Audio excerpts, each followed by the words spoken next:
Private defence, reasonable force use करना to protect one's own body और property, या किसी की बॉडी या प्रॉपर्टी।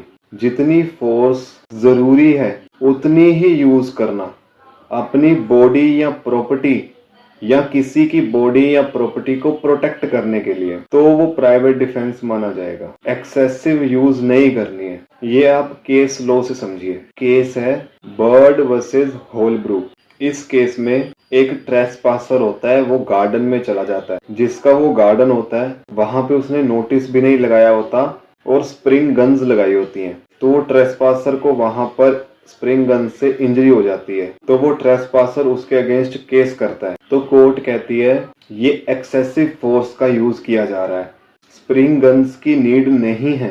तो ऐसे ही अगर एक्सेसिव फोर्स यूज होती है तो वो प्राइवेट डिफेंस में नहीं आएगा।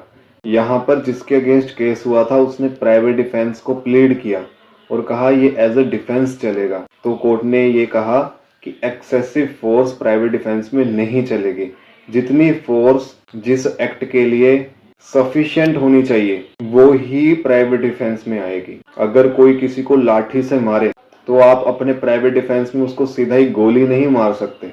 इसलिए प्राइवेट डिफेंस को एग्जाम में लिखते वक्त अच्छे से एक्सप्लेन करिए कि प्राइवेट डिफेंस में रीजनेबल फोर्स ही कंसीडर की जाती है अपनी बॉडी या अपनी प्रॉपर्टी की प्रोटेक्शन के लिए, या किसी की बॉडी या किसी की प्रॉपर्टी की प्रोटेक्शन करने के लिए। वर्ड्स का ध्यान रखना कि रीजनेबल फोर्स होनी चाहिए।